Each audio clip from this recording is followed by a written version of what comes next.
A devastated millionaire visits his son's grave every week, a mourning ritual that has become his only connection to the fatherhood he lost.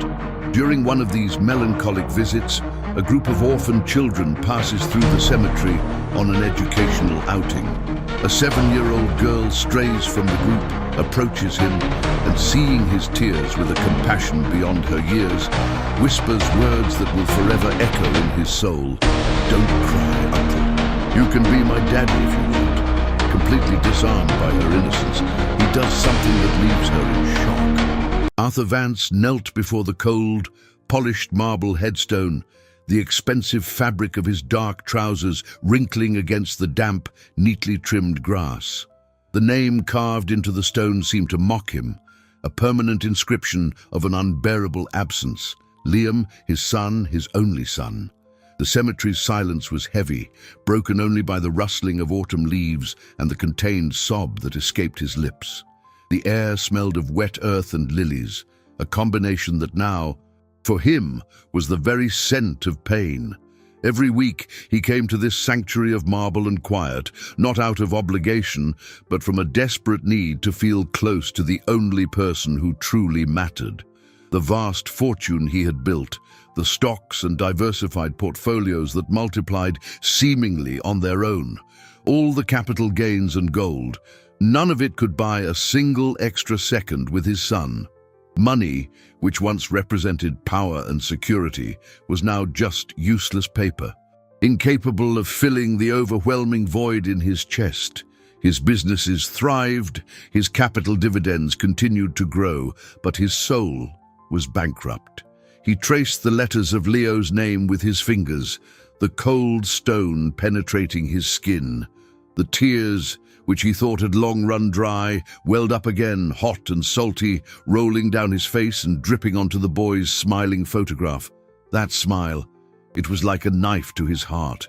He remembered the day the photo was taken, a picnic in the park, with the golden sun bathing Leo's blonde curls. Now, all that remained were memories that cut like glass. His generosity, once a source of pride, had become a mechanical gesture. He donated to charities, funded hospitals, but his heart was no longer in it. It was sealed, locked away forever, never again to feel the agony of such a devastating loss.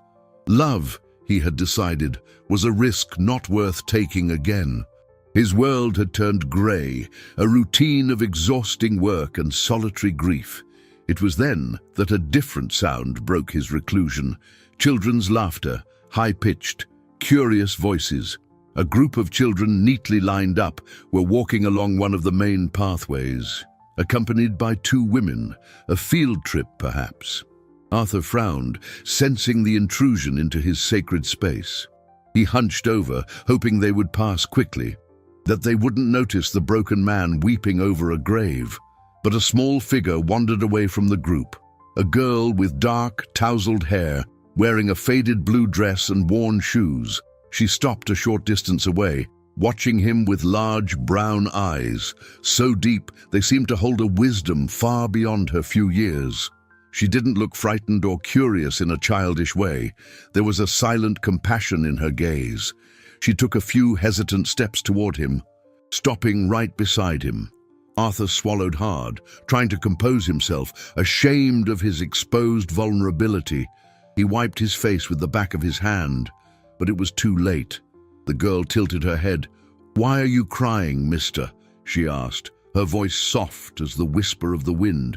He couldn't answer, a knot forming in his throat. She looked at the photo on the headstone, and then back at him, her small face contracting in understanding. "And it's because you miss him, isn't it?" Without waiting for an answer, she took another step, coming so close that he could catch the faint scent of lavender soap on her clothes. Then she whispered the words that would echo in his soul, shattering the barriers he had so carefully constructed. "Don't cry, mister. You can be my dad if you want." The pure innocence of the offer completely disarmed him. Before he could think, before his mind could raise its defenses, his body reacted.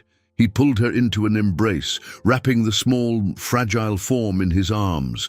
For the first time in months, he felt a warmth that wasn't pain, a human contact that didn't hurt him.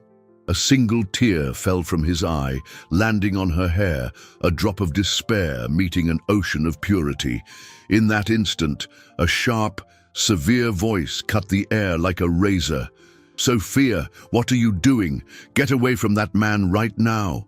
Arthur looked up, still holding the girl, and saw one of the caregivers marching toward him, her face contorted in a mask of alarm and suspicion. The embrace was broken with surprising force. Mrs. Owens, the older caregiver, grabbed Sophia's arm and pulled her behind her, using her own body as a shield. Her eyes, small and mistrustful, scrutinized Arthur. "What do you think you're doing with one of my children?" she hissed, her voice loaded with an accusation that hit him like a physical blow. Arthur stood up, awkward, mud staining the knees of his expensive trousers. He opened his mouth to explain, to say it was a misunderstanding, that the girl had just been kind, but the words wouldn't come out. The shock of that brief moment of human warmth, followed by the cutting coldness of suspicion, left him speechless. He felt exposed, judged, a rich and powerful man reduced to a suspect in a cemetery.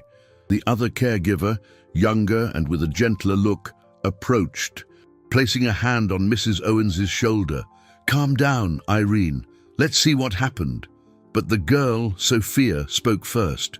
"He didn't do anything," she said, her voice thin but firm, trying to pull away from the woman's grip. "He was crying. I just told him he could be my dad so he wouldn't be sad anymore." The simplicity of the girl's explanation hung in the air, so pure and disarming that it silenced everyone for a moment. Mrs. Owens loosened her grip, but her face remained stern. "That's not a child's business, Sophia. You don't talk to strangers. We've talked about this." She shot Arthur one last look of disapproval before leading Sophia back to the group, who were now observing the scene with silent curiosity. Arthur stood there, feeling the cold return with double intensity. The warmth of the hug dissipated, leaving behind an even greater void. He looked at his son's headstone, a feeling of guilt invading him. Had he betrayed Leo's memory by hugging another child? The idea was irrational, he knew, but pain doesn't follow logic. His grief was a sacred territory, and he felt as if he had desecrated it. He was a fool for having allowed himself to feel anything, for having dropped his guard, even for a second. His immense wealth, his international businesses generating enviable cash flow, all seemed like a bad joke in the face of his inability to deal with the most basic emotion. As the group prepared to leave, gathering the children and counting them, Arthur felt an impulse he couldn't ignore. That girl. There was something in her eyes, a spark of resilience that moved him deeply. He couldn't simply let her disappear from his life, to return to being just a fleeting memory on a day of sorrow. Ignoring the part of himself that screamed at him to retreat to his luxury sedan and the safe isolation of his mansion, he walked toward the younger caregiver, who seemed more approachable. "Excuse me," he said, his voice rough. I would like to apologize for any confusion. The girl was very kind. I didn't want to cause trouble." The young woman smiled, a tired but genuine smile. "Don't worry, Sophia has a heart bigger than she is. She just wants to fix the world." Arthur nodded, a lump in his throat. "I run a charitable foundation," he lied partially. The foundation existed, but he used it as an excuse. "I'd like to make a donation to your institution. Could you give me the name and address?" The woman seemed surprised, but pleased. She pulled a small notepad and a pen from her purse and jotted down the information. "It's the Haven of Hope Children's Center. The director is Ms. Harrington." She handed him the small piece of paper. The name felt like both an invitation and a warning. Haven of Hope. A cruel irony, he thought, for a place that probably harbored so much pain. He thanked her, tucking the paper into his jacket pocket as if it were fragile treasure. He watched the group walk away, the uniforms disappearing among the headstones and trees. Sophia looked back one last time, and for a brief instant their eyes met. She gave a small, timid wave before being pulled away by Mrs. Owens. Arthur was alone again, the silence of the cemetery returning to envelop him. But something had changed. The silence was no longer just about the past. Now it contained the seed of a possibility, of a question. He pulled the paper from his pocket, the address written in hurried handwriting. Going there would be crossing a line. It would be admitting that he needed something, that his estate was not enough. It would be risking his heart again. And while his driver waited patiently beside the car, he looked at the paper in his hand, feeling more divided and terrified than ever. The facade of the Haven of Hope Children's Center was a monument to neglect. Paint peeled in long strips, revealing the grey concrete underneath. And one of the upstairs windows was patched with cardboard. The front garden, which might once have been a cheerful spot, was now a tangle of weeds and dirt. Arthur parked his luxury sedan across the street. The contrast between the metallic gleam of the car and the decay of the building was stark.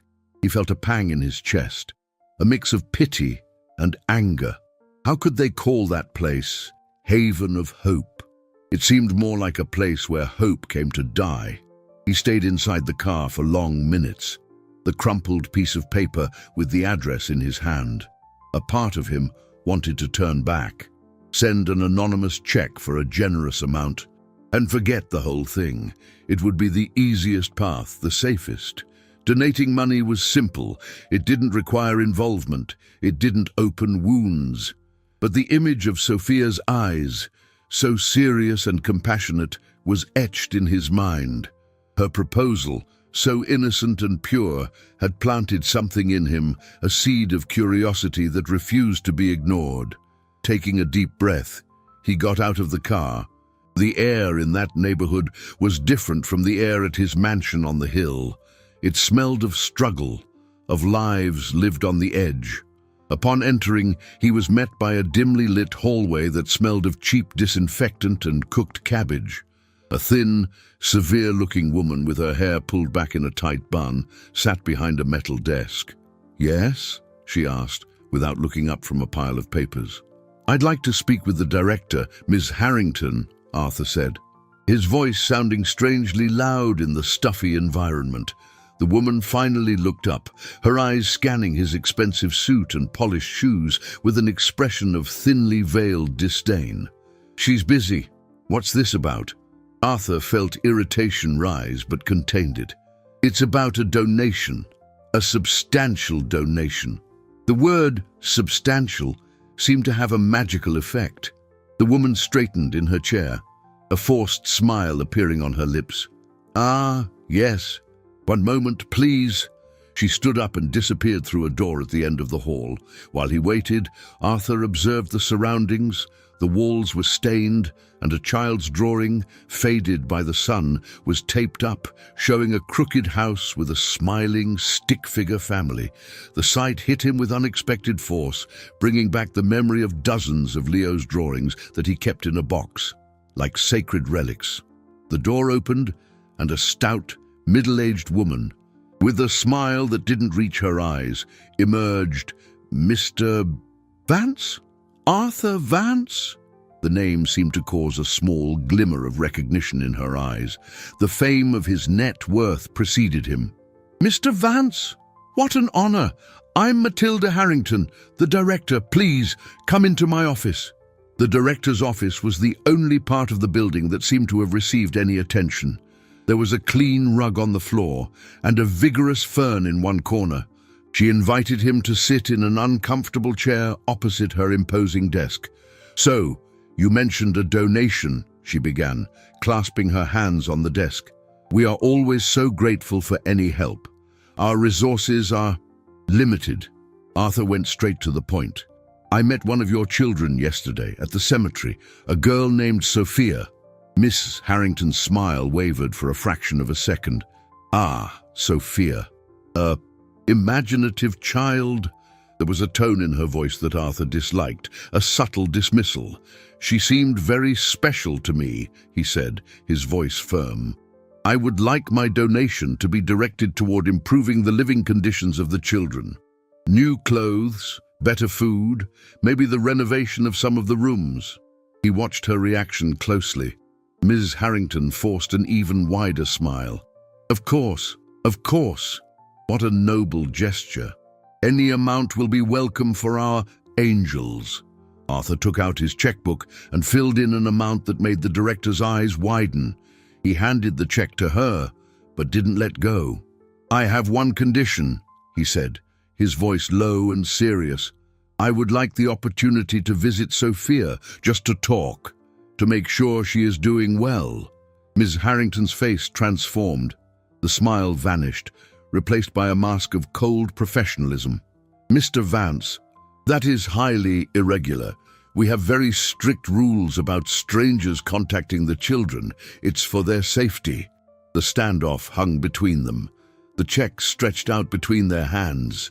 He knew he was entering dangerous territory, that she saw his fortune as a target and his vulnerability as a weakness. But the image of that serious little face would not leave him. He needed to see her again. "I am not a stranger," he said, slowly, his grip on the check tightening. "I am a benefactor, and I want to see where my investment is being applied." Miss Harrington's gaze hardened, her eyes narrowing as she calculated her options. The check in Arthur's hand represented more than just a donation. It was significant capital that could solve many of her problems, both the shelter's and, perhaps, her own. Releasing the check and yielding to the millionaire's request was a risk, but refusing and losing the amount was unthinkable. She forced a short, joyless laugh. "Mr. Vance, you're a businessman, I understand. You want to see the return on your investment." She finally released her end of the check, and Arthur slowly placed it on the desk. "It's not a financial return I'm seeking, Miss Harrington. It's a human one." The director leaned back in her chair, the plastic squeaking in protest. "Very well. One supervised visit. For 15 minutes. In the recreation room, tomorrow afternoon." It was a calculated concession, a bone thrown to keep him interested, but on her terms. Arthur nodded, accepting the small victory. "I will be here at 3. He stood up to leave, feeling the weight of that oppressive environment. As he passed the door, he heard Miss Harrington's voice call him. "Just one more thing, Mr. Vance. Don't create false hopes in Sophia. She's been through too much already." The warning sounded less like concern and more like a veiled threat. The next day, Arthur arrived promptly at 3. The smell of cabbage and disinfectant seemed even stronger. The same grim receptionist led him, without a word, to a large room at the end of the hall. The recreation room was a desolate space.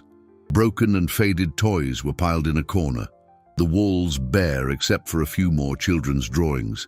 Several children were scattered around the area, some playing silently, others just staring into space, with an apathy that broke Arthur's heart. And then he saw her. Sophia was sitting alone in a corner, near a dirty window, holding a book with a torn cover. She looked even smaller and more fragile in that vast, impersonal environment. When their eyes met, a small smile illuminated her face, a sunbeam on a cloudy day. He approached and sat down in a small plastic chair next to her, feeling like an awkward giant. Mrs. Owens, the caregiver from the cemetery, stood near the door, watching his every move with the vigilance of a hawk. "Hello, Sophia," he said gently. "Hello, cemetery mister," she replied, closing the book. "My name is Arthur." "I know. Miss Harrington told me. She said you are very rich." Her frankness caught him by surprise. "Well, I have some money." "Yes. Did you buy the shelter?" she asked, her eyes wide with curiosity. Arthur laughed, the first genuine laugh in months. "No, I didn't buy the shelter. I just made a donation to help fix things around here." Sophia's smile vanished. "They never fix anything," she whispered, looking at a leak in the ceiling. "They just paint over it." The bitterness in her voice coming from such a small child, was disturbing. They were silent for a moment, Mrs. Owen's presence hanging over them. Arthur wanted to ask about her life, about her parents, about how she ended up there, but Ms. Harrington's words about not creating false hopes echoed in his mind. What was he doing here, after all? Was he just torturing himself, opening a door to more pain? Your son. Did he like to read? Sophia suddenly asked, breaking the silence. The question hit him like a punch. He swallowed. Yes, he loved it. Especially adventure stories, dragons, knights, hidden treasures. I like those too, she said, holding the worn book, but I've read this one about 10 times already. An impulse took hold of Arthur. I can bring you other books, new ones, with lots of adventure stories. Sophia's face lit up again, a joy so pure and intense it almost hurt to look at. Really? You would do that? Of course, he promised, his heart tight. In that moment, he wasn't a multimillionaire making a charitable gesture. He was just a man trying to bring a little happiness to a sad child. Time seemed to fly. Soon, Mrs. Owens approached, her face impassive. Time's up, Mr. Vance. Arthur stood, the sense of loss hitting him again. 15 minutes was nothing. He looked at Sophia. I'll be back soon, with the books. I promise. She nodded, her big, hopeful eyes fixed on him. As he left, he passed Ms. Harrington in the hallway. I hope your visit was satisfactory, she said with an ironic smile. Arthur just stared at her. It was illuminating, he replied, his voice cold. He understood now. That place wasn't a home. It was a disguised prison. And Ms. Harrington's warning wasn't about protecting Sophia. It was about protecting herself and the dark secrets those stained walls hid. In the days that followed, Arthur threw himself into a mission. He transformed his son's library, untouched since Leo's passing, into a treasure to be shared. Every book he took from the shelves was a stab of memory. He remembered reading those stories aloud, mimicking the characters' voices while Leo laughed, nestled by his side. The pain was immense, but for the first time it was accompanied by a purpose. He wasn't just reliving the loss, he was transforming it into a bridge. He bought dozens of new books, from classic fairy tales to the latest fantasy sagas, and carefully packed them into boxes. In addition to the books, he bought art supplies, board games, and even a small projector with children's movies. Each item was a small rebellion against the desolation he had witnessed at the shelter. His estate, once a source of apathy, was now a tool, a weapon against neglect. He was converting his financial capital into emotional capital. His second visit was met with the same coldness by Miss Harrington, but this time Arthur was prepared. He ignored the director and went straight to the recreation room, where Mrs. Owens waited for him with the same expression of mistrust. The children, however, reacted differently. Word that the rich mister was returning had spread. When he entered carrying the boxes, a curious silence fell over the room. Sophia ran toward him, her eyes shining when she saw what he brought. "You came!" she exclaimed, as if she didn't quite believe it. "I promised, didn't I?" he said, smiling. Together, they opened the boxes. The fascination on the faces of the other children as they saw new books with colorful covers and intact pages was moving. For the first time, Arthur saw the recreation room come alive. The children gathered, leafing through the books with reverent care, forming small groups to play the board games.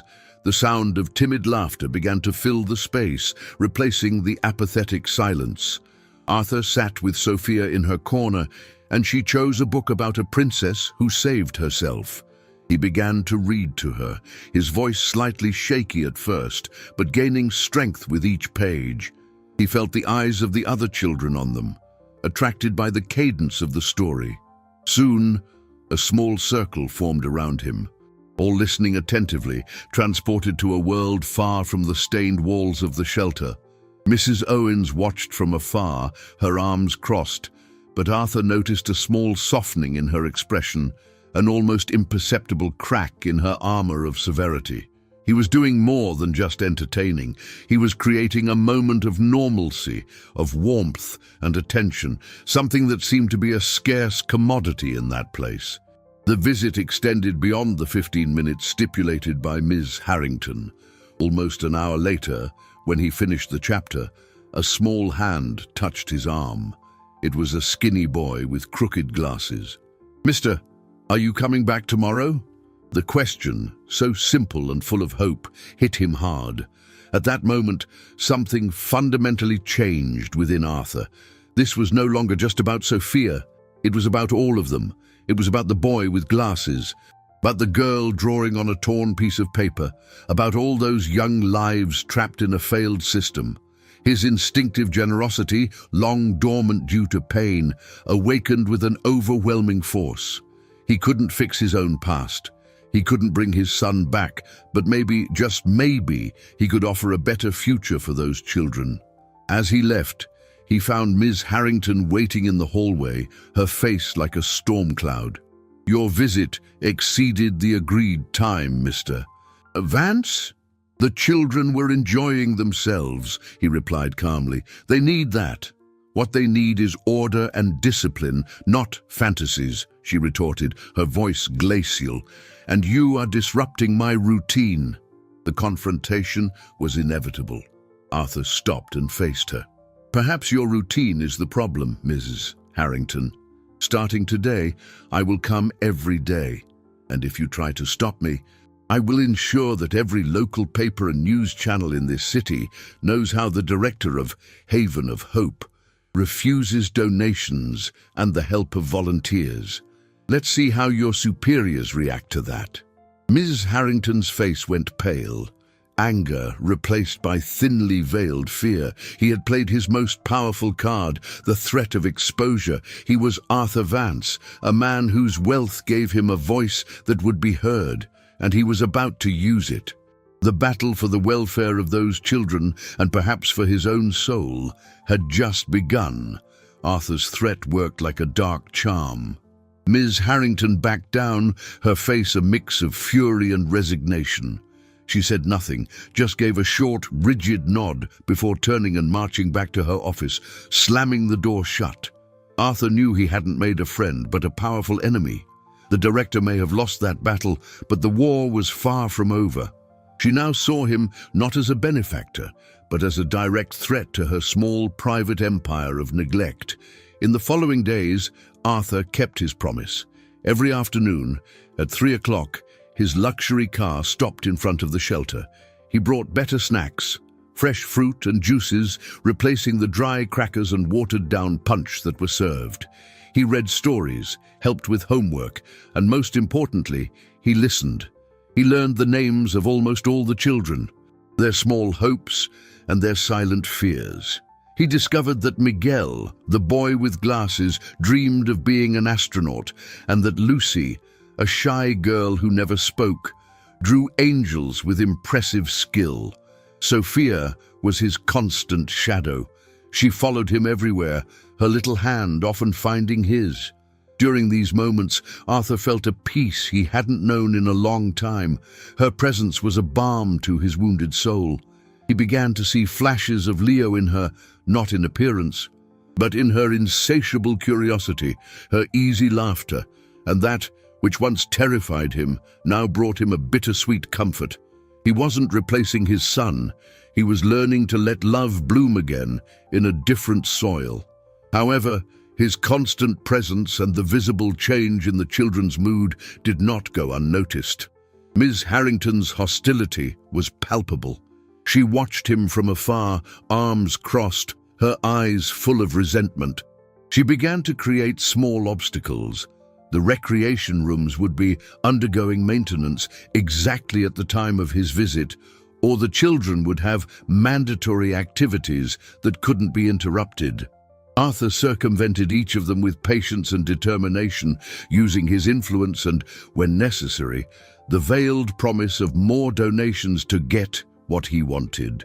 The conflict escalated when a local journalist, sniffing out a good-hearted millionaire story, showed up at the shelter. The article, which Arthur hadn't sought, ran in the weekend paper. The photo showed him smiling, with Sophia sitting on his lap, both looking at a book. The headline was sentimental. "Billionaire finds new hope aiding orphans." The publicity, however, was a double-edged sword. While it brought more donations and attention to the shelter, it also gave Mrs. Harrington the ammunition she needed. The next day, when Arthur arrived, he was blocked at the reception desk. "Mrs. Harrington has not authorized your entry today." Shortly after, his phone rang. It was an advisor for one of his distant relatives, a cousin he barely saw, but who always kept an eye on his fortune and assets. "Arthur, what's this story in the paper? Are you all right? People are talking, saying you might not be handling the grief well, exposing yourself like this with children." The insinuation was clear. They were questioning his sanity, his ability to manage his businesses, and consequently, the inheritance they coveted. The call was only the beginning. Soon, he received a formal notification from Family Services. An anonymous complaint had been filed, expressing concern about the excessive and potentially harmful attachment he was developing with one of the children at the shelter. They wanted to schedule an interview to assess the situation. Ms. Harrington's hand was behind everything, he knew.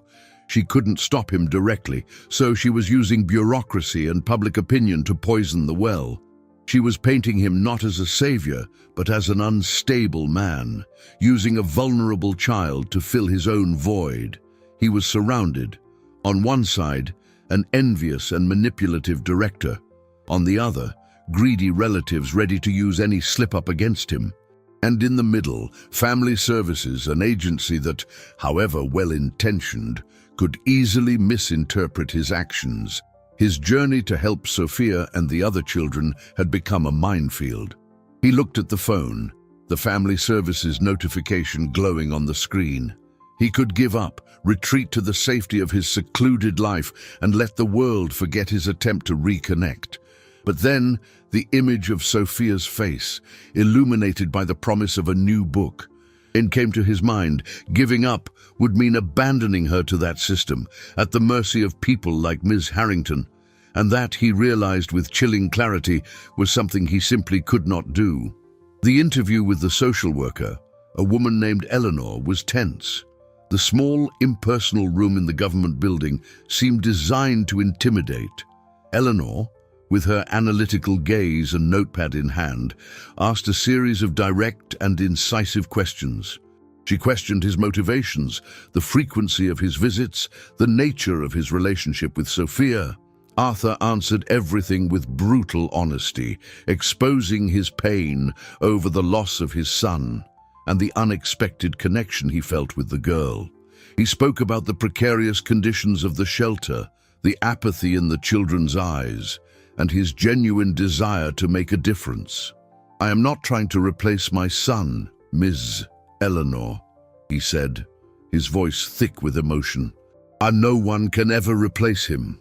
I am trying to honor his memory by turning my pain into something positive." Eleanor listened in silence, her expression unreadable.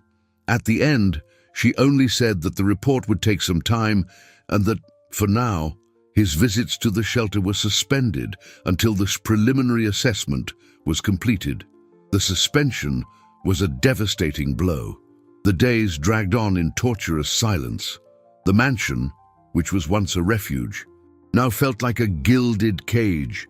He worried constantly about Sophia. Would she think he had abandoned her? The promise he had made to her to always return had been broken by forces beyond his control. Her absence from his daily routine left a void that was surprisingly similar to what he felt after Leo's passing. He realized, with a mixture of panic and awe, how deeply that little girl had infiltrated his heart. Desperate for information, Arthur hired a private investigator, a discreet and efficient former police officer named Miller. The task was simple: find out everything about the Haven of Hope Children's Center, about Mrs. Harrington, and especially about Sophia's history. He needed weapons to fight the system, and the truth was the most powerful of all. A week later, Miller handed a brown envelope to Arthur in his office. The content was more shocking than he could imagine. The report detailed a pattern of neglect at the shelter that went far beyond the stained walls. Donations, especially untraceable cash, rarely reached the children. The investigator found records of inflated expenses and contracts with suppliers owned by Miss Harrington's relatives. The director was running the shelter as her private empire of neglect, diverting funds meant to improve the children's lives to enrich herself. But the most painful revelation was in Sophia's file. She was not an orphan from birth. She had lost her parents in a tragic car accident 3 years ago, and she wasn't alone in the car. With her was her older sister, Clara, who was 13 at the time. In the confusion following the accident, with no immediate next of kin, the sisters were separated by the system. Clara, being older, was sent to a teenage facility, while Sophia, only 4 years old, went to Haven of Hope. Soon after, Clara was adopted by a family in another city, and contact between the sisters was completely lost.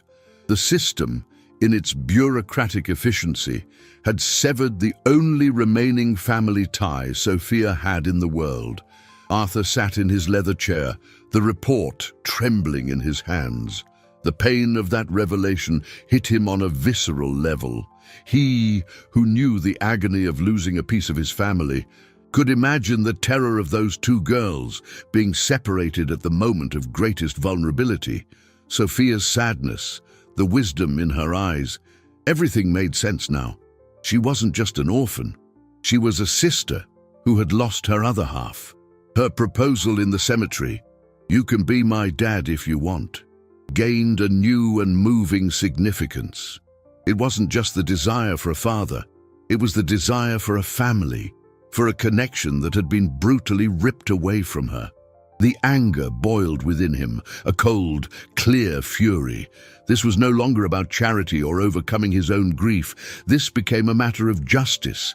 He needed not only to save Sophia from that corrupt shelter, but also to try to fix what the system had broken. He looked out the window of his office, at the city stretching out below. Somewhere, in that vastness of lights and shadows, was Clara, Sophia's sister. Finding her would be the next step. But as he made that decision, his phone rang. It was Eleanor, the social worker. Her voice was urgent. "Mr. Vance, I need you to come to the municipal hospital immediately. It's about Sophia. She's sick, very sick." Arthur's heart froze. The words Sophia and very sick short-circuited his brain, bringing up terrifying memories of hospital beeps and somber doctors' faces. He drove to the hospital in a state of fog, city traffic and red lights feeling like a cruel conspiracy to delay him. Every second was agony. He found Eleanor in the pediatric emergency waiting room, her professional demeanor replaced by an expression of genuine concern. "What happened?" he asked, his voice coming out harsher than intended. "A severe respiratory infection," Eleanor explained. "Apparently, it started as a cold a few days ago, but it wasn't treated properly at the shelter. When her fever got too high, they finally brought her in. The doctor said her condition is the result of prolonged neglect, poor diet, dampness. It all contributed to a simple cold turning into pneumonia." The anger Arthur felt for Mrs. Harrington turned into incandescent hatred. That woman's greed had almost cost a child's life. He insisted on seeing her. Eleanor, perhaps sensing the strength of his determination or simply out of compassion, managed to get special permission. The room was sterile and white. Sophia looked tiny in the large hospital bed, her little face pale, her dark hair spread on the pillow. Thin tubes were attached to her arm, and an oxygen mask covered her nose and mouth. The sound of her breathing, wheezing and difficult, filled the silence of the room. Arthur sat down beside the bed, his heart breaking with every gasp she made. He reached out and, careful not to touch the tubes, held her little fingers. They were cold. He remained there for hours, a silent vigil, as night fell over the city. He didn't pray. He hadn't spoken to God since Leo's death, but he sent all his strength, all his will, into that small form lying on the bed. He promised himself, in a silent oath, that if she got well, he would move heaven and earth to get her out of that shelter. While the anguish of Sophia's illness consumed him, Miller, the investigator, continued his work. Using his contacts and skills, he achieved the unthinkable. He located Sophia's sister, Clara. She was now 16 and lived with her adoptive family in a neighboring city, less than 2 hours away. Arthur received the news by text message while he was still keeping vigil beside Sophia. The information brought a complex wave of emotions. There was a glimpse of hope, the possibility of reuniting the sisters, but also a new and terrible obstacle. What would Clara's appearance mean? She was a teenager now. Would she have the legal right to claim custody of Sophia? Would her adoptive family support her? The image of a family for Sophia, which was beginning to form in his mind with him at the center, suddenly became more complicated, more fragile. Sophia's illness had transformed the situation from a bureaucratic battle into a race against time. And the discovery of Clara added a new layer of uncertainty to the future. In the following days, the hospital became Arthur's second home. He used his fortune and influence to ensure Sophia had the best doctors, the best care. He paid for a private room so she could have peace and quiet. During the long hours beside her, he spoke softly, reading excerpts from her favorite adventure books, even if she was asleep. He talked about Leo, not with the sharp pain of before, but with a nostalgic tenderness, as if introducing a brother to a sister. Eleanor visited him daily, her professional attitude dissolving each day, revealing a compassionate woman trapped in a broken system. She saw Arthur's devotion, the genuine concern that had nothing to do with replacing a son, but rather with loving another. The report she was writing, he could sense, was changing tone. One day, as he dozed in the armchair next to the bed, he felt a light squeeze on his hand. He opened his eyes. Sophia was awake, her big brown eyes fixed on him, the oxygen mask already removed. "Mr. Arthur," she whispered, her voice weak, "you didn't abandon me." Tears welled up in Arthur's eyes. "I will never abandon you, little one," he said, his voice choked. "I promise." But as he made that promise, the image of an unknown teenager, Clara, hovered in his mind. He was making a promise he might not be able to keep, and on the other side of the city, a greedy lawyer, the same one who managed his family's trust, read the news about Arthur's involvement with the shelter and saw a golden opportunity to declare his wealthiest client mentally incapable, planning a maneuver to seize control of all his assets. Sophia's recovery was slow but steady. Each day, a little more color returned to her cheeks, and her breathing became stronger and clearer. Arthur remained by her side, transforming the hospital room into a sanctuary of hope. He filled it with balloons, stuffed animals, and stacks of new books. They spent the afternoons playing board games in bed and watching animated movies on his laptop. For the first time, Arthur allowed himself to be just Dad. He helped her with food, told her stories to sleep, and comforted her when she had nightmares. In that small, sterile universe, away from Ms. Harrington's eyes and the world's questioning, an unbreakable bond formed between them. He was no longer the cemetery mister or the millionaire. He was Arthur, and she was his Sophia. The fragile joy he felt, however, was constantly haunted by the uncertain future. The threat of Clara's reappearance hung like a shadow. He asked Miller to be extremely cautious, to investigate the teenager's situation without making direct contact. He needed to know more about her and her adoptive family before taking any action.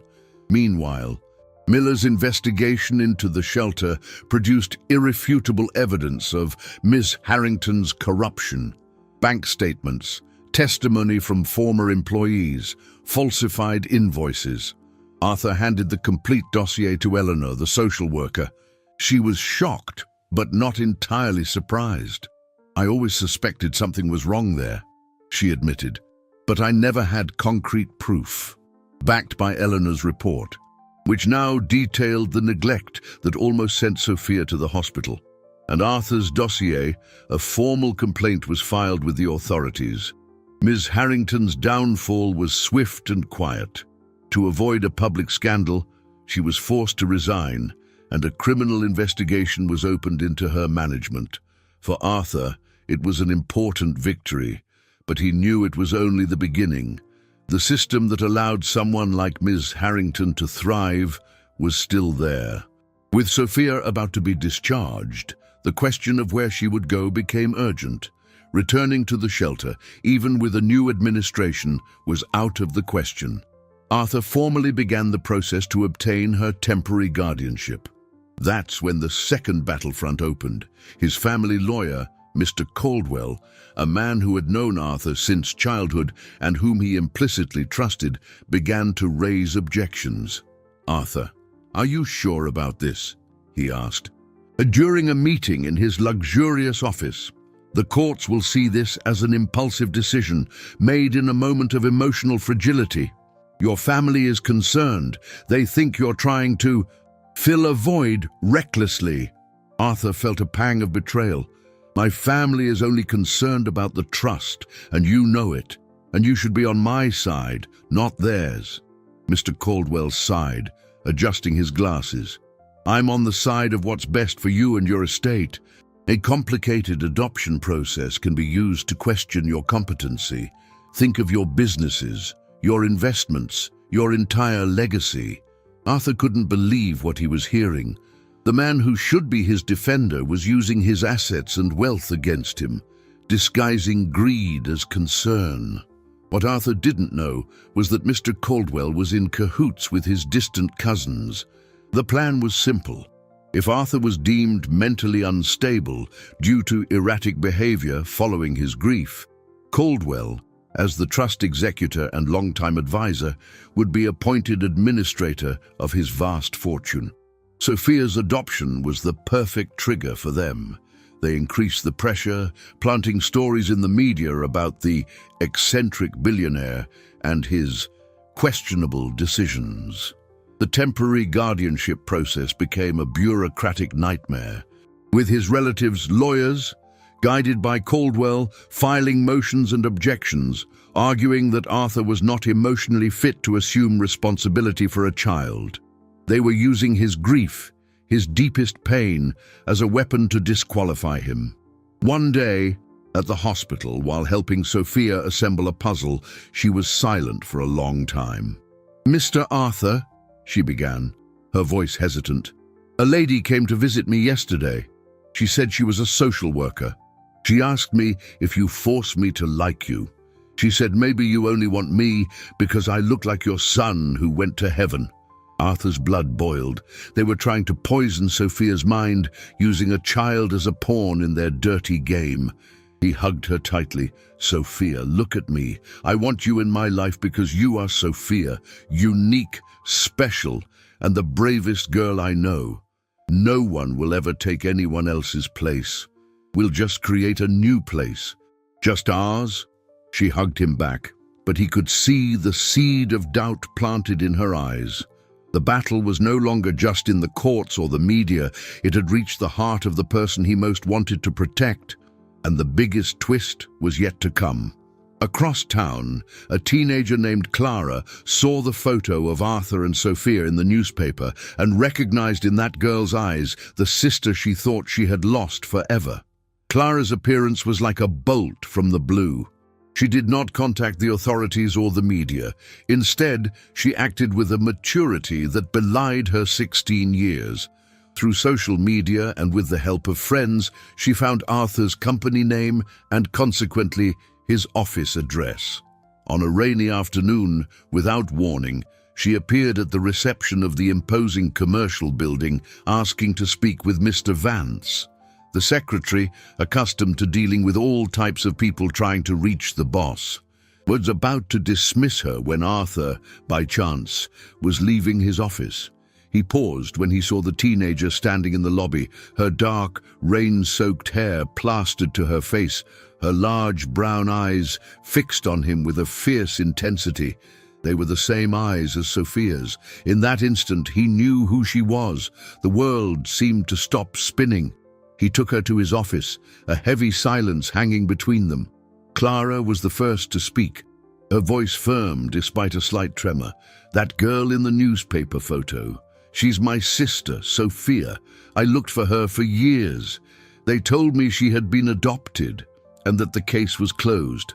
They lied to me." She told her story, the pain of the separation still raw in her voice. She spoke about her adoptive family, good people who welcomed her, but who didn't understand the depth of her loss.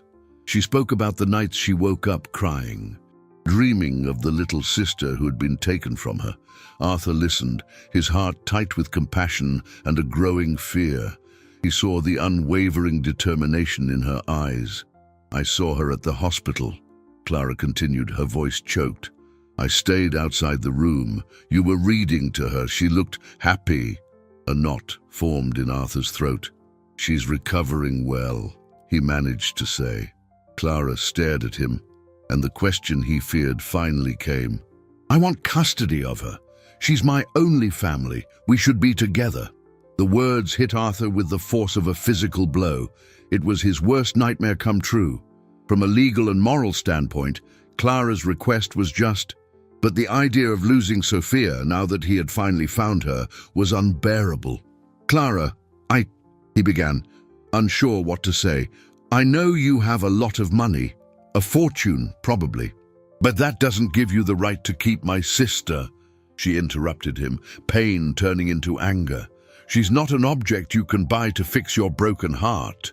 The accusation, so similar to the insinuations of his relatives and Caldwell, hurt him deeply. He took a deep breath, fighting to remain calm. "It's not about money, Clara, and it's not about fixing my heart.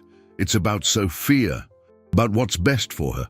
Clara's arrival complicated the legal scenario unimaginably. Now, it was no longer Arthur against the system and his greedy relatives. It was two worlds colliding over the future of one girl. On one side, a billionaire with unlimited resources, but with questioned motivations. On the other, a biological sister with an undeniable blood tie, but who was, herself, a minor, living with adoptive parents. Mr.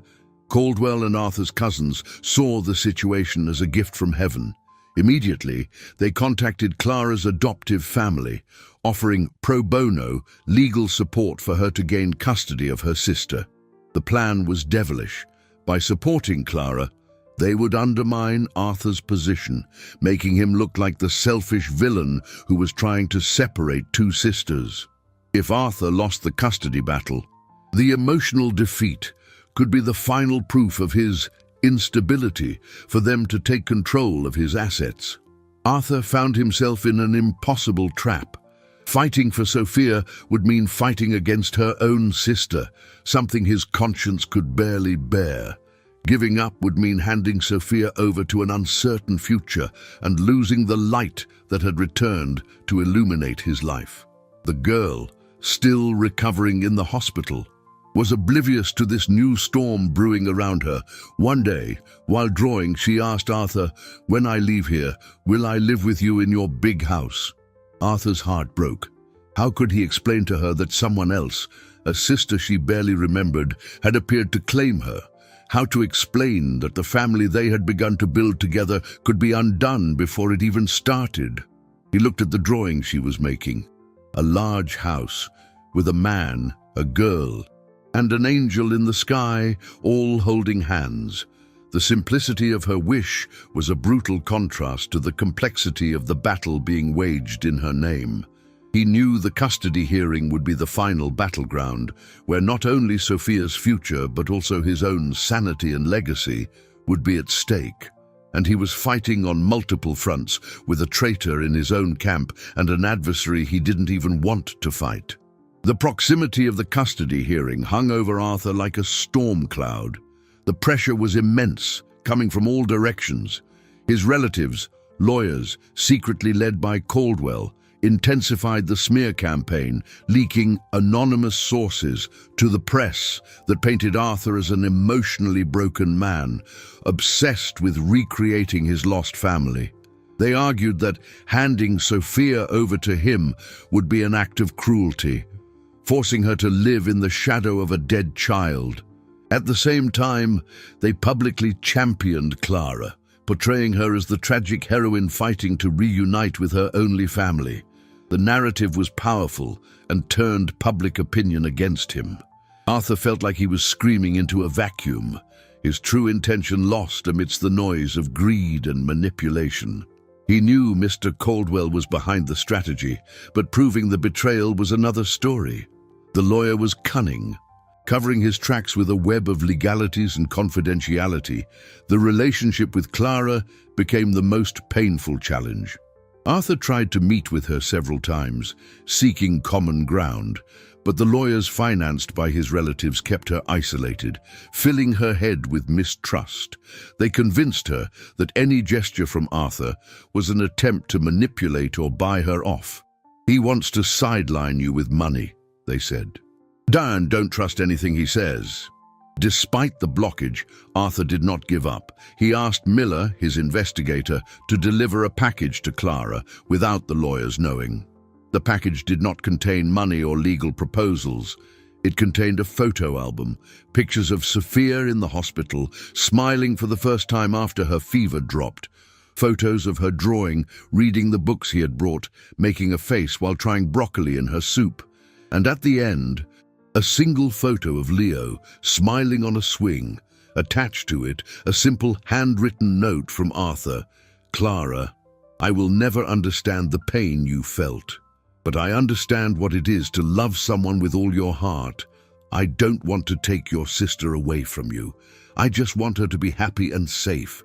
Please think about what is truly best for her, away from all the voices surrounding us. Her future is more important than our pain."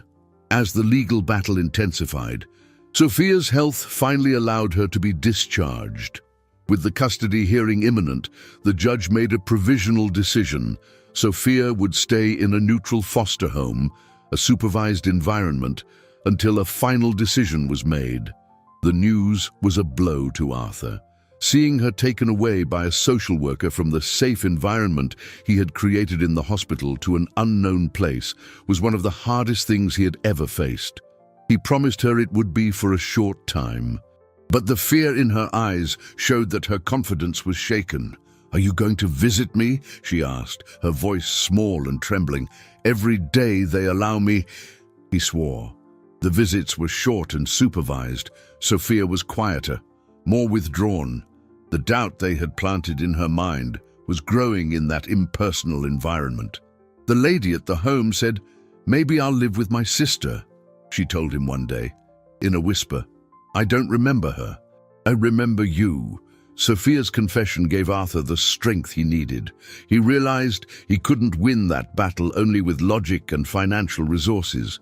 He needed to fight with his heart. He focused his energy on proving the truth, not just about his intentions, but about those who were conspiring against him. Miller worked tirelessly and finally found a loophole.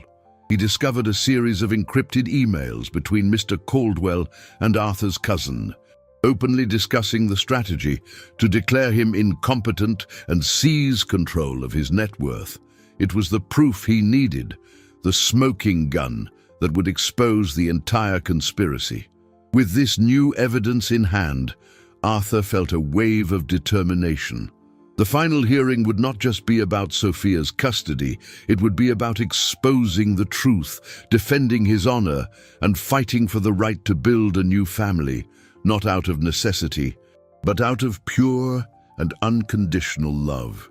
He looked out the window of his office, the envelope with the evidence on his desk. The storm was reaching its peak. He only hoped that when it was all over, there would still be something left to rebuild. The day of the final hearing arrived under a grey, oppressive sky, a perfect reflection of the turmoil of emotions inside Arthur. The courtroom was packed. On one side, Arthur and his new team of lawyers, men and women of integrity he had hired after discovering Caldwell's betrayal. On the other, Clara, flanked by her adoptive parents and the opportunistic lawyer paid by Arthur's relatives. Mr. Caldwell and the cousins watched from the gallery, their expressions a mixture of arrogance and expectation. Sophia was not present. The judge had spared her the intensity of the process, but her future was the invisible center that drew all the tension in the room. The hearing began with Clara's lawyer painting a moving picture of the unbreakable bond between sisters, arguing that law and nature dictated they should be reunited. They presented Clara as a responsible and loving young woman whose only desire was to correct a system injustice. Next, they attacked Arthur using his cemetery visits and generous donations as evidence of obsessive behavior and an attempt to buy a replacement for his son. Every word was a twist of the knife already lodged in his heart. When it was Arthur's turn, his lawyer presented a methodical defense. He brought the testimony of Eleanor, the social worker, who spoke eloquently about the neglect at the shelter and Arthur's unwavering dedication during Sophia's illness. He presented psychological reports attesting to Arthur's sanity and emotional stability, refuting the claims that he was acting on impulse or imbalance. But the real turning point began when his lawyer called an unexpected witness, Mr. Caldwell. The treacherous lawyer was caught by surprise. Under oath, he tried to maintain his facade of a concerned counselor, but when confronted with the copies of the incriminating emails, his composure shattered. The courtroom went silent as Arthur's lawyer read the messages aloud, exposing the cruel plan to declare Arthur incompetent and seize control of his assets. Caldwell's mask dropped, revealing the face of pure greed. Arthur's cousins in the gallery turned pale, realizing the game had turned against them. The revelation of the conspiracy shocked the court and changed the dynamic of the hearing. The motivations of those supporting Clara were suddenly questioned. They were no longer seen as benefactors, but as manipulators. Clara looked at her lawyer and then at Arthur's cousins with an expression of confusion and betrayal. She realized she had been used, her genuine pain exploited for selfish ends. It was then that Arthur's lawyer called his last witness himself. Arthur walked to the witness stand, his heart pounding. He didn't look at his lawyers or the judge. He looked directly at Clara. "I'm not here to fight against you, Clara," he said, his voice firm but full of emotion. "I'm here to fight for Sophia, and perhaps to fight for the three of us." He spoke about Leo, about the paralyzing pain of loss, and then he spoke about the encounter in the cemetery, about Sophia's innocent proposal that broke down his defenses. "She didn't remind me of my son," he said, tears welling up in his eyes. "She reminded me of what it feels like to love again, a different, new love." He turned to the judge. "Your Honor, I have money. Yes, a fortune. But the greatest wealth I ever had was my son. And the second greatest is the chance to love another child, not to replace, but to add, to build something new on the ruins of my pain." He then looked back at Clara, his expression pleading, "I know you love her. I saw the photo album you kept. Miller told me, pictures of the two of you when you were little. I don't want to erase that history. I want to be part of the next chapter. Sophia doesn't have to choose between a sister she barely remembers and a man she has learned to love. She deserves to have both. She deserves to have a complete family, no matter how unusual." The silence in the room was profound. Arthur's words, born of pain and the purest sincerity, hung in the air. Clara was crying silently, the tears washing away the anger and mistrust, leaving behind the vulnerability of a young woman who just wanted her sister back. The judge looked from Arthur to Clara, his face thoughtful. The destiny of Sophia, and of all of them, rested on the decision he would make in the next few minutes. The tension was almost unbearable. The judge struck the gavel, but not to deliver a sentence. "I will recess for 30 minutes, he announced, his voice echoing in the silent room. "And I would like to speak with Miss Clara and Mr. Vance in my chambers, alone." The unexpected order surprised everyone. The lawyers began to move, but the judge was firm. Without the attorneys. In the judge's chambers, the atmosphere was less formal, but the tension remained. The judge, an older man with a look that seemed to see into the soul, asked them to sit. He looked from Arthur to Clara, who was wiping her tears. "I have heard the legal arguments," he began. "I have read the reports, the evaluations. But at the center of all this is a 7-year-old girl. And what I need to understand is what is in your hearts, not in the lawyer's papers." He turned to Clara. "My young lady, your pain is understandable. Your desire to reunite with your sister is noble. But you are 16 years old. Do you understand the responsibility of raising a child, especially one who has been through what Sophia has?" Clara hesitated, the reality of the situation weighing on her. "My adoptive parents would help me," she began, her voice weak. But it wouldn't be you," the judge said gently. "It would be them, and you would be a sister, not a parent. Sophia needs stability, a pillar." Then he turned to Arthur. "And you, Mr. Vance, your sincerity is evident. But what will happen when your pain diminishes, when the void left by your son is filled with new memories? Will you have the same dedication?" Arthur met the judge's gaze. "Your Honor, the pain of losing a child does not diminish. You just learn to carry it, and that pain taught me the value of every moment. I am not seeking to fill a void. Sophia is not a patch for my soul. She is the very seed of a new garden. My dedication will not diminish. It will grow, because it will be watered not by the memory of loss, but by the joy of her presence." The judge was silent for a long moment, assessing them. "There is a solution here," he finally said, "that doesn't involve a winner and a loser. That doesn't force a child to choose."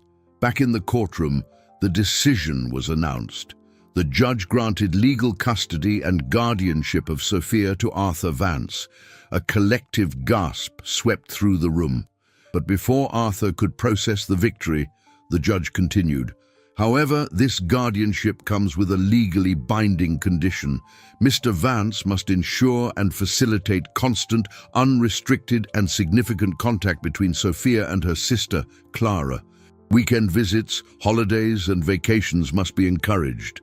Important decisions about Sophia's life must be discussed with Clara. The court is not creating an adoptive parent. It is recognizing the pillars of a new family." The solution was wise and compassionate. It wasn't about possession, but about connection. Clara looked at Arthur, her eyes full of tears. But this time, they were tears of relief. The battle was over, and no one had truly lost. Arthur's cousins and Caldwell left the courtroom in silence, defeated and exposed. Justice would soon reach them, both legally for attempted fraud and socially for public dishonor. The first meeting of the three Das, without the pressure of the court, was the next day at the neutral foster home. Arthur arrived first. Shortly after, Clara appeared, brought by her adoptive parents, who looked at Arthur with new respect. When Sophia was brought into the room, she stopped at the doorway, looking at them with uncertainty. First, she ran to Arthur, hugging his legs tightly. He picked her up, his heart overflowing. "I told you I wouldn't abandon you," he whispered. Then he put her down and knelt beside her. "Sophia, this is Clara. She is your sister." Sophia looked at the teenager, who knelt down too, her face wet with tears. "I know you don't remember me," Clara said, her voice trembling. "But I never forgot you." She took an old, faded photo from her pocket. It showed two little girls, the older one hugging the younger, both smiling at the camera. Sophia took the photo, her little fingers tracing the outlines of the faces. She looked from the photo to Clara and back to the photo. A flash of recognition, a long-buried memory, shone in her eyes. She said nothing, but reached out her free hand and touched Clara's face. It was a beginning, a hesitant first step on the long journey of rebuilding what had been broken. Arthur watched, not as an intruder, but as the bridge that united those two souls. The family he had imagined was becoming a reality, in a way richer and more complex than he had ever dreamed. His first victory was complete. 6 weeks passed since that transformative encounter in the cemetery. The transition was not without challenges, but it was permeated by an undercurrent of healing and discovery. Arthur's immense mansion, once a silent mausoleum dedicated to memory, now echoed with the sounds of life, children's laughter, the sound of cartoons on television, and even the occasional argument about which book to read before bedtime. Sophia adapted to her new life with the remarkable resilience of children. Her room, decorated in shades of lilac and yellow, her favorites, was full of books and toys. But her greatest treasure was a box of photos Clara had given her, images of a life she was slowly beginning to recall. Clara became a constant presence.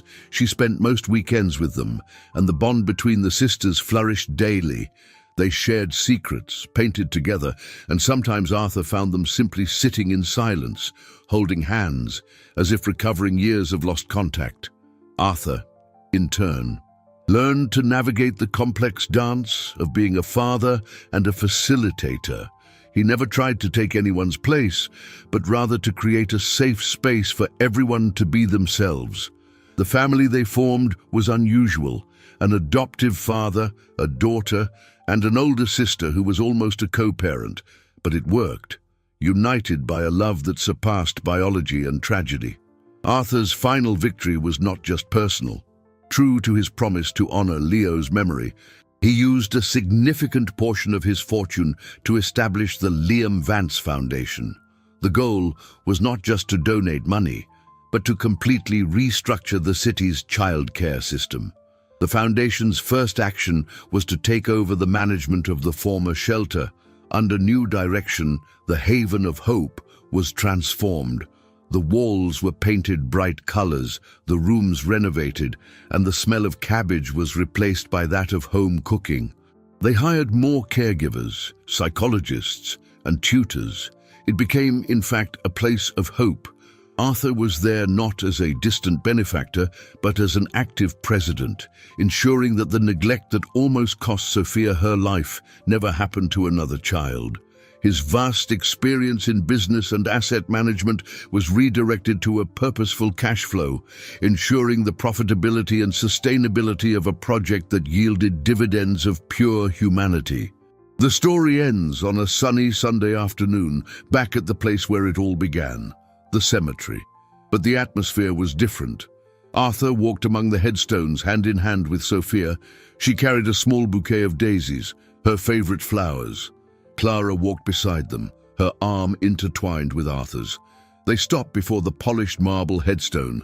The name Liam no longer seemed like an accusation, but a serene presence. Sophia placed the daisies next to Leo's smiling photograph. She looked at the photo and then at Arthur. "Would Leo have liked me, Daddy?" she asked, the word Daddy sounding natural and right on her lips. Arthur crouched down, his eyes tearing up. "He would have adored you," he replied, his voice thick. "He would have loved having such a brave little sister." He was no longer crying from solitary grief, but from overwhelming gratitude. The grave that was a sanctuary of pain was now a meeting place between the past and the future, a place where the memory of a son was honored not with tears of loss, but with the joy of a new family. The millionaire who had lost the will to live found a new purpose, discovering that the greatest investment one can make is not in the stock market or cryptocurrencies, but in the heart of a child. The girl who offered her fatherhood to a weeping stranger found not only a father, but rediscovered the sister she thought she had lost forever. And the sister who fought to reunite her family discovered that family can grow in unexpected ways, becoming even stronger. There, under the blue sky, amidst the silence of memories, a new story flourished, proving that love, when true, does not replace, erase, or divide. It simply multiplies.